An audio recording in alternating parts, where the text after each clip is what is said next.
Good morning and welcome to Crack the Mic podcast with Agent of Change DeCorey Davis.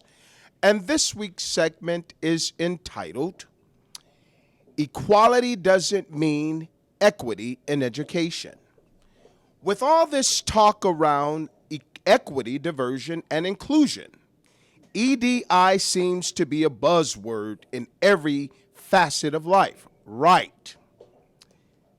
Well, for some odd reason, some would have you believe that equality can be equated to equity, but it's not. In fact, to be clear, there's a huge difference. And to help me further this discussion, I have a very ingenious panel that includes the following. Reverend Benny L. Everett III, Senior Pastor of the Shallow Missionary Baptist Church in Pahokee, Florida, former City Commissioner for Pahokee, the City of Pahokee, former NAACP VP for Barnwell Black Hill Chapter, and President of the Council of Students for Palm Beach County Schools. And also, we have Reverend Frank Jackson, Director of Young Adults of Detroit District for the AME Zion Church and the Midwest Episcopal Director of Economic Political Empowerment for the AME Zion Church. Good morning, gentlemen. Good morning. Good morning. Okay, well, let's just delve into this conversation if we may. Now, I like to paint a vivid image in the mind of the listeners before I ask this first question. And if you've ever been to any type of professional development training, they will show you this image in which there is a father, his eldest son, and his youngest son, all standing at a gate looking at a game. However, equality is this: when you place each of them on a wooden box and assuming that they have equal access, visual access to the game. But that's not the case given the stature of the younger child, who is a lot shorter than his elder brother and his father. Now, what equity does, or looks like rather, I would suggest this: if you were to accommodate the smaller child by adding additional boxes that he would have access to the game. So let me just go ahead and ask the first question, if I may, panel. How would you differentiate equality from equity with respect to education? So if you look at the image behind me, I have an example, which you kind of announced in the opening question. Equality makes the assumption that we're all starting from the same place and that we all have the same background, the same opportunity, the same resources. And just because you give us all the same opportunity, same resources, it does not necessarily mean that we're all starting at the same starting point. And so with respect to education, we make the assumption that every child had Head Start or had preschool or came to kindergarten or first grade, knowing their ABCs, their 1, 2, 3s, knowing shape, sizes, knowing how to play well with others, or even had a good meal before they came to school, or had a up north we would say a warm place to sleep. I guess down south you would say a cool place to sleep, or that they have their own bedroom in their own situation.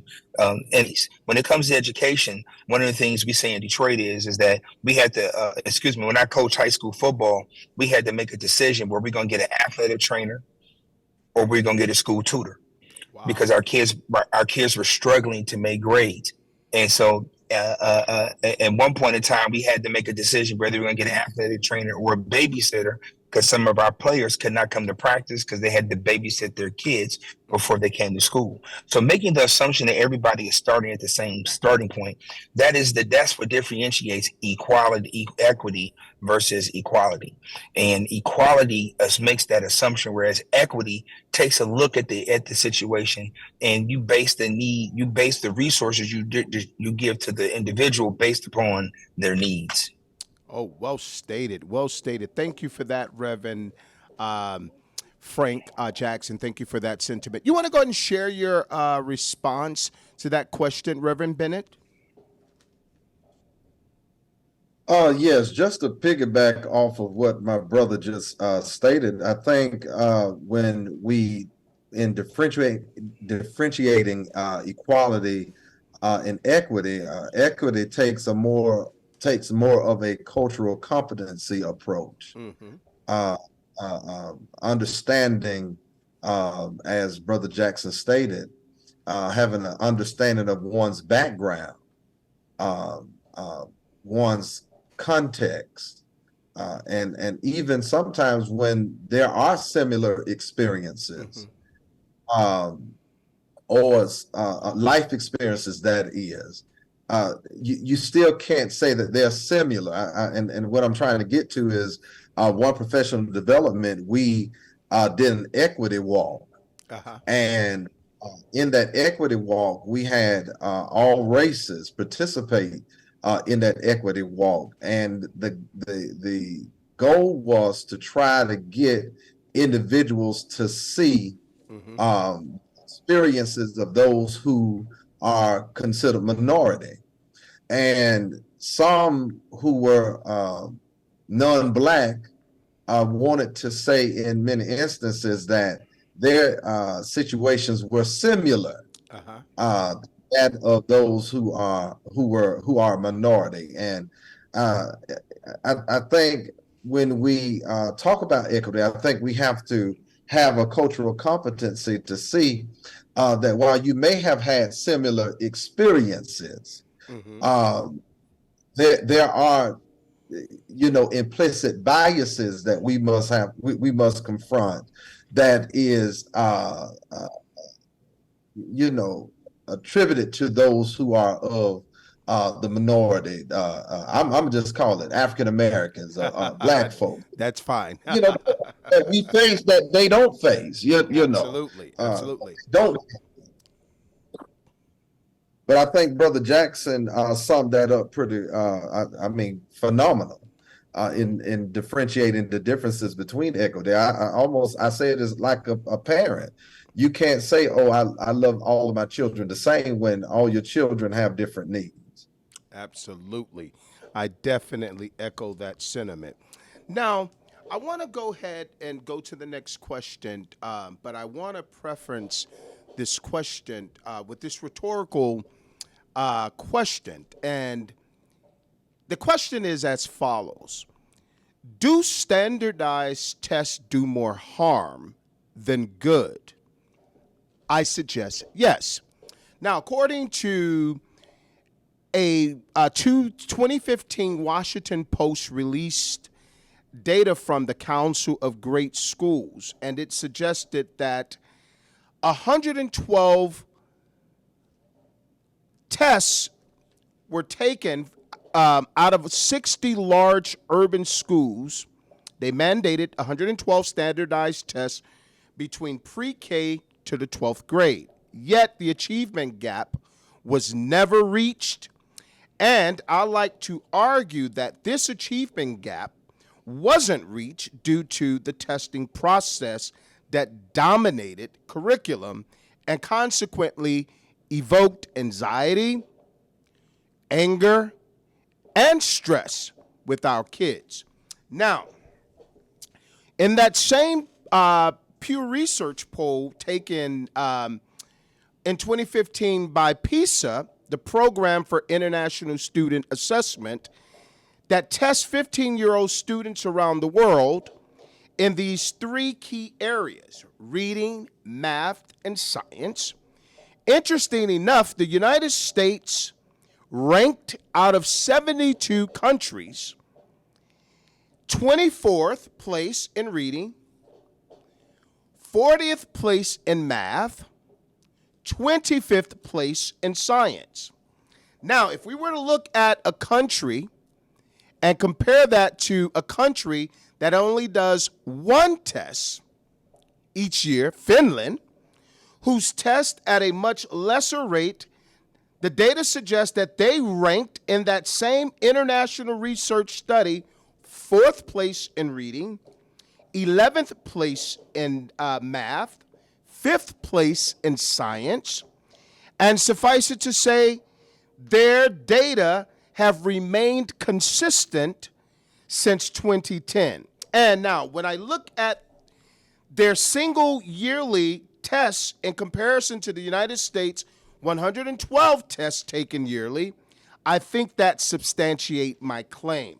Now, I'd like to quote something from Albert Einstein, who suggested the following. He said that if you judge a fish by its ability to climb a tree, it will live its whole life thinking that it's stupid. In fact, Frederick J. Kelly, who invented the test, suggested that these tests are too cruel to be used and should be abandoned. Because to believe that bubbling in a multiple choice question would determine success, it's absolutely outlandish. So, having said that, I want to go to this second question, and I want to ask you, panel, with the growing changes in educational policies here in the United States, what can lawmakers do to make the educational system more equitable for all students? You can piggyback off of standardized testing, which I believe is something that we can kind of reduce or even do away with. But I digress on that point. I agree with you wholeheartedly with regards to standardized testing and how much we test our students in school. I oftentimes stated that we produced productive and very capable persons in society long before we had all of these accountability measures that we have put in place now. So in short, yeah, I think we test too much. Mm-hmm. And there has been studies to prove that a lot of our tests are culturally biased. Mm-hmm. They do harm. And I oftentimes use this analogy. Growing up, my great grandmother would tell me when we would go to the grocery store to get a buggy. Now, someone who knows about horse and buggies would associate the buggy with a horse, right, and not a shopping cart. So you have those cultural biases that I feel are attached, but I also feel like, not for the sake of redundancy, we have over tests our students, and it has not really proven to be effective. Now, I do believe that there ought to be some measures in place to see if students are grasping the lessons and the curriculum that they're being taught. And there are a lot of creative ways one can do that. You can get a lot from a formative assessment. Absolutely. You know that teachers are asked to do in the classroom to check learning. And I'm not saying don't test at all, but I think that we need to look at the whole child and see what the whole child brings to the table. And so a lot of our colleges and universities are leading in that we're not going to just reduce a child to an ACT or an SAT. But also, to get to your question with regards to what lawmakers can do, bring the experts.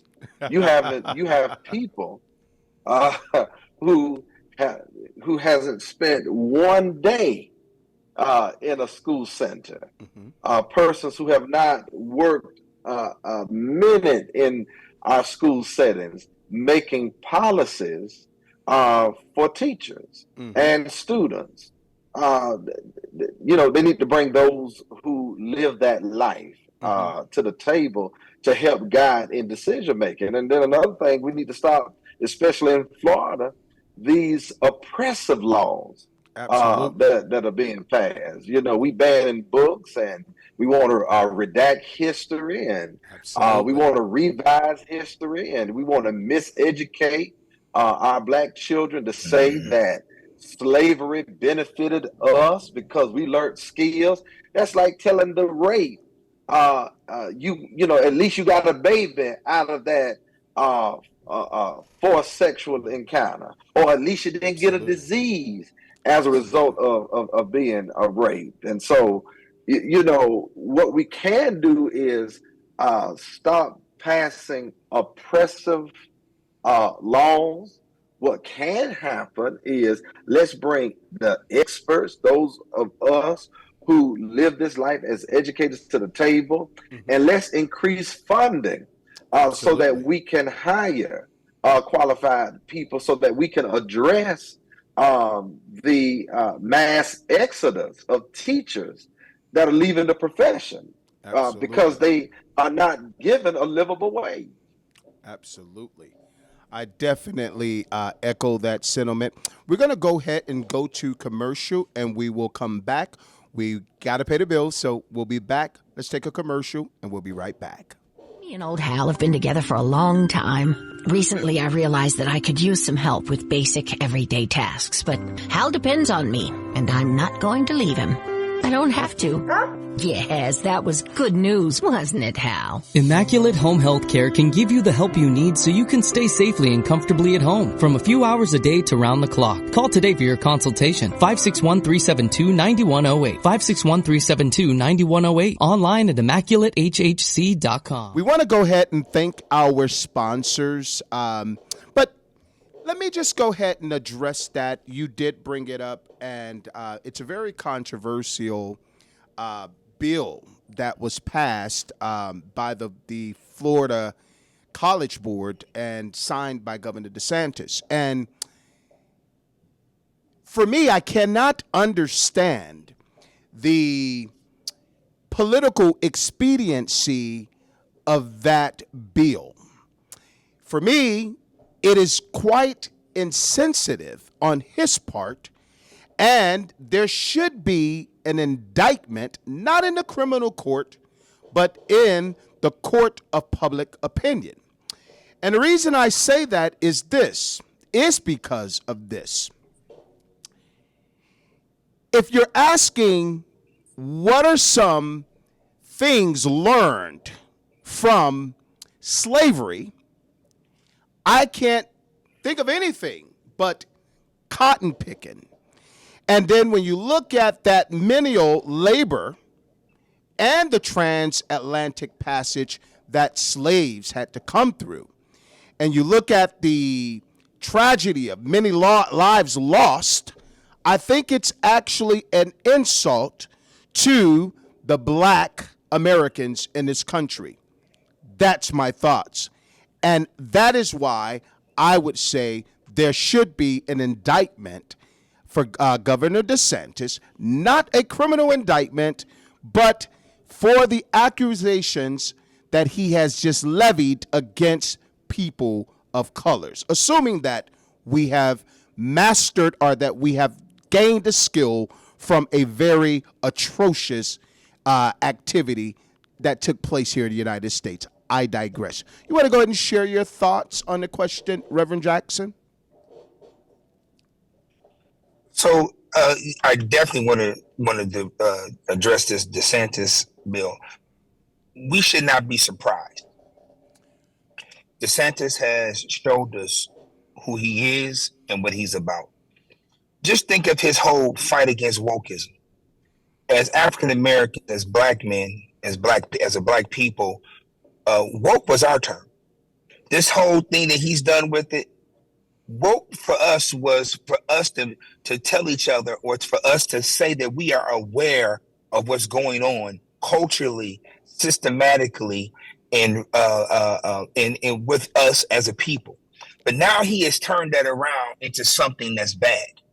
Now he is trying to turn slavery around so white individuals don't feel bad or feel like they have to overcompensate for the history of this country. I love my country. This is a great country. However, slavery is a stain, is a sin, is America's original sin. Absolutely. And what's really disheartening is when they try to say, well, other countries had slaves. Other countries did slavery. We're not talking about other countries. We're talking about right here in the United States. That is what is on the table. So they're doing this. They're doing this so DeSantis can get his some more of the Trumpeteers that come and support him. However, it's not working. It is failing him. The court of public opinion is speaking. You look at his poll numbers. He has done nothing but going down, down, down, and down. Even white folks can't stomach the fact that you want to say that slavery benefited black people.